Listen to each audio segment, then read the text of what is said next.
नमस्कार, headline 24 news channel में आप सभी का स्वागत है और मैं हूं आपके साथ भारती रोधी। आइए बढ़ते हैं खबरों की ओर।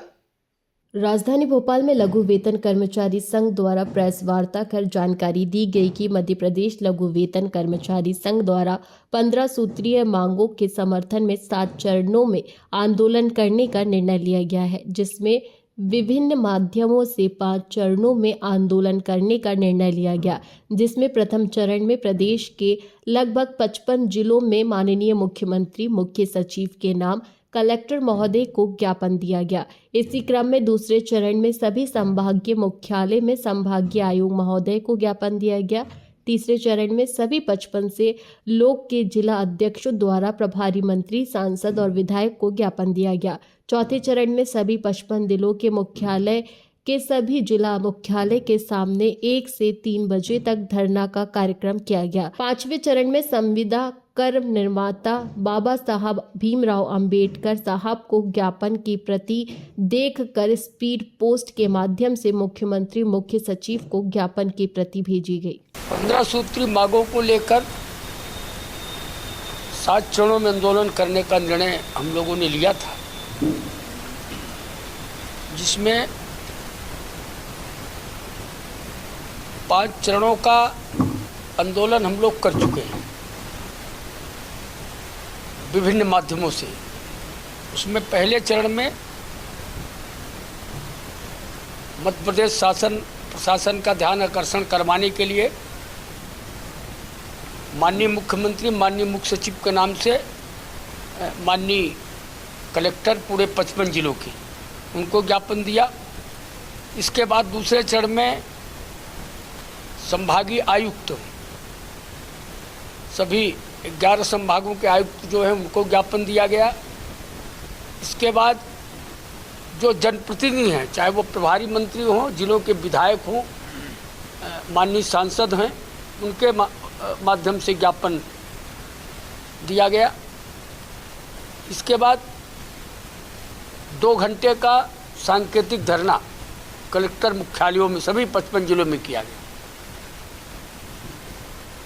और 5वें चरण में बाबा साहब अम्बेडकर, संविधान निर्माता बाबा साहब अम्बेडकर की प्रतिमा सभी 55 जिलों में जहाँ है वहाँ पर उनको ज्ञापन सौंप के और 15 सूत्री मांग पत्र माननीय मुख्यमंत्री, माननीय मुख्य सचिव को स्पीड पोस्ट के माध्यम से उनका ध्यान आकर्षण करवाने के लिए दिया गया। आज पत्रकार वार्ता का मुख्य हमारा उद्देश्य है कि हम लोगों ने चरणबद्ध आंदोलन करने का निर्णय लिया था, जिसमें हमारे अधिकारी कर्मचारी संयुक्त मोर्चा के सभी घटक संघ का भी समर्थन पूर्ण रूप से रहा। और ये बताना चाहूँगा कि आने वाले 21 फरवरी को प्रदेश व्यापी आंदोलन का निर्णय लिया गया है, जिसमें पूरे प्रदेश के हजारों की संख्या में नियमित सेवा के चतुर्श्रेणी कर्मचारी, अंशकालीन कर्मचारी, दैनिक वेतन भोगी, आकस्मिक कार्यभारी सेवा, स्थायी कर्मी, तमाम जो नगर पालिका, नगर निगमों में जो हमारे दैनिक श्रमिक हैं, संविदा के कर्मचारी और जो मान से भी हमारे कर्मचारी हैं, आंगनवाड़ी कार्यकर्ता है, सहायिका है, कोटवार है, आशा उषा कार्यकर्ता है, मध्याह्न भोजन रसोइया हैं, इन तमाम लोगों की मांगें इसमें समाहित हैं। उन लोगों ने सभी कर्मचारी 21 फरवरी को अंबेडकर मैदान में जंगी प्रदर्शन एवं आम सभा करेंगे। लगभग 5000 के आसपास कर्मचारी एकत्रित होंगे और मध्य प्रदेश लघु वेतन कर्मचारी संघ ने इस बात का भी निर्णय लिया गया है कि उस दिन हमारे राष्ट्रीय कार्यकारिणी के लोग भी, 21 राज्यों के भी जो प्रदेश अध्यक्ष हैं वो भी उस कार्यक्रम में शामिल होंगे और हमारी बात राष्ट्रीय स्तर पर भी पहुंचाएंगे। उनका भरपूर प्रदेश के चतुर्श्रेणी एवं मान सेवी कर्मचारियों के मांगों के बारे में उनका पूरा समर्थन रहेगा। हमारी जो कुछ महत्वपूर्ण मांगे हैं कि जो भृत्य कर्मचारियों का चतुर्श्रेणी में आते हैं उनका पदनाम परिवर्तन कार्यालय सहायक करने की हम लोगों ने लगभग 2014 से मांग चल रही है। मंत्रिपरिषद में भी यह निर्णय गया, लेकिन उसका कोई बुनियादी क्रियान्वयन नहीं हो पाया। फंड योजना का आदेश जारी हुआ था, 70, 80 और 90 का फार्मूला तैयार किया गया था। उसके बारे में माननीय हाई कोर्ट का निर्णय भी आया है। उसके पहले से भी हम लोगों की बराबर सरकार से संवाद चल रहा है और उसमें सबसे ज़्यादा नुकसान उन कर्मचारियों की है जो सीधी भर्ती से चतुर्श्रेणी के रूप में आ रहे हैं, या तो जो स्थायी कर्मी विनियमितीकरण का लाभ लेकर रिक्त पदों पर स्थायी नियमित किए जा रहे हैं। क्योंकि 10-10, 15-15, 20-20 साल की सेवा करने के बाद एक ही हेड पर एक ही व्यवस्था में काम करने के बाद उनको ये 70, 80 और 90 का जो स्टाइपेंड योजना है उससे अलग पृथक रखना चाहिए सरकार को, लेकिन उनको भी इसी क्रम में लपेटा जा रहा है।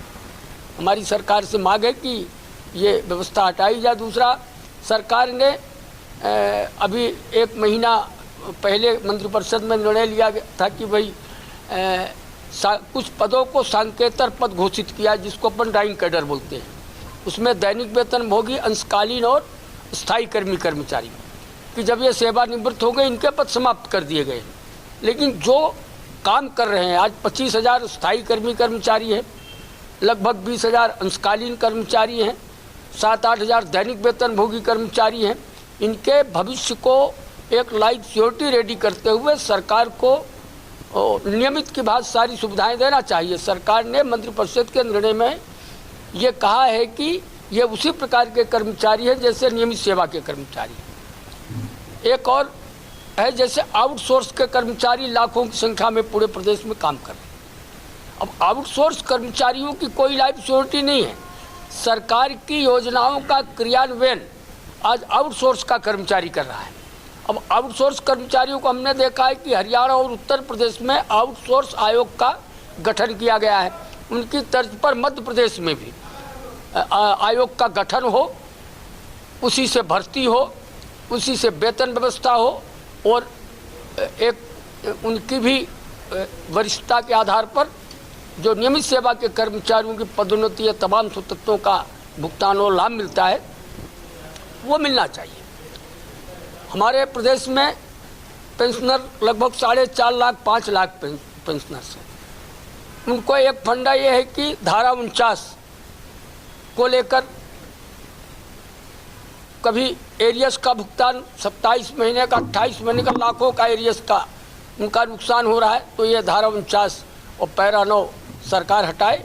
ये तमाम हमारे साथियों को समस्याएं हैं। दूसरा, एक सबसे बड़ी बात ये आ रही है कि चतुर्श्रेणी कर्मचारियों की, लिपिक वर्गीय कर्मचारियों की तमाम ये सीधी भर्ती पर रोक लगी हुई है।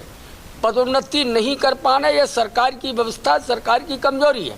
और पदोन्नति जो हाई कोर्ट में लंबित है, सरकार को इस पर जल्दी जवाब देना चाहिए। और निश्चित रूप से मैं मानता हूँ कि निचले स्तर पर पदोन्नति नहीं होने से पदों की स्थिति थोड़ी ठीक नहीं है, लेकिन इसके लिए सरकार जिम्मेदार है। सरकार उसको यदि गंभीरता से नहीं लेगी तो लाखों कर्मचारियों का इस तरीके से नुकसान होता रहेगा। इन्हीं बातों को लेकर प्रदेश के तमाम कर्मचारियों में, अधिकारियों में काफ़ी आक्रोश है। हम लोगों की मांग है कि जो भी 15 सूत्री मांगों का समावेश किया गया है वो सब जायज़ है। कोई भी मांग ऐसी नहीं है जिसको सरकार नहीं कर सकती है। सरकार ने यदि इस पर बुनियादी रूप से निर्णय नहीं लिया तो आने वाले समय में अनिश्चितकालीन आंदोलन की तैयारी। मैं महेंद्र शर्मा, प्रांताध्यक्ष मध्य प्रदेश लघु वेतन कर्मचारी संघ। हम लोगों ने 6 चरणों में आंदोलन का निर्णय लिया गया था, जिसमें विभिन्न माध्यमों से हम लोगों ने शासन प्रशासन का ध्यान आकर्षण करवाने के लिए माननीय मुख्यमंत्री, माननीय मुख्य सचिव के नाम ज्ञापन दिया है, लेकिन अभी तक सरकार ने ना तो चर्चा के लिए बुलाया, ना हमारे मांगों का निराकरण हुआ। इस बात को लेकर 21 फरवरी को प्रदेश व्यापी आंदोलन करने का हम लोगों ने निर्णय लिया है, जिसमें प्रदेश के तमाम जिला, तहसील, ब्लॉक, संभाग के चतुर्श्रेणी संवर्ग के कर्मचारी, मान सेवी कर्मचारी भोपाल में एकत्रित होंगे तथा धरना प्रदर्शन एवं आम सभा करेंगे। मैं आपको बताऊंगा कि जो हमारी प्रमुख मांगे हैं, सरकार ने 3 पदों को सांकेतर पद घोषित किया है। अंशकालीन कर्मचारी, दैनिक वेतनभोगी और स्थायी कर्मी, उनको नियमित कर्मचारियों के बाद सारी सुविधाएं दी जाए। वृत्त का पदनाम परिवर्तन कर कार्यालय सहायक किया जाए। चतुर्श्रेणी कर्मचारियों का ग्रेड पे 1300 है, कई राज्यों में 1800 किया गया है। भारत सरकार के कर्मचारियों के बाद ग्रेड पे 1800 किया जाए। इसी क्रम में चतुर्श्रेणी कर्मचारियों की सीधी भर्ती की जाए। स्टाइफंड योजना जो 70, 80 और 90% है, उसको उनको इसमें छूट प्रदान की जाए। प्रदेश में कार्यरत कोटवार हैं, आंगनवाड़ी कार्यकर्ता, सहायिका है, मध्याह्न भोजन रसोईया है, और आपके तमाम ये जो अंशकालीन आशा उषा कार्यकर्ता है, इनको कम से कम 30,000 रुपये का वेतन भुगतान किया जाए। साथ ही आउटसोर्स के जो कर्मचारी हैं, जो लाखों की संख्या में काम कर रहे हैं, सरकार की योजनाओं का क्रियान्वयन करते हैं, आउटसोर्स आयोग का गठन किया जाए। ये हमारी प्रमुख मांगे हैं, जिसके लिए हम 15 सूत्री मांगों को लेकर आज प्रेस कॉन्फ्रेंस कर रहे हैं, और 21 फरवरी को हम लोग एक बड़े आंदोलन की तैयारी के लिए पूरी रूपरेखा हम लोगों ने बनाई है, जिसमें जंगी प्रदर्शन और आम सभा की जाएगी। फिलहाल के लिए इस खास खबर में इतना ही। देश विदेश की तमाम बड़ी खबरों को जानने के लिए देखते रहें हेडलाइन 24 न्यूज। नमस्कार।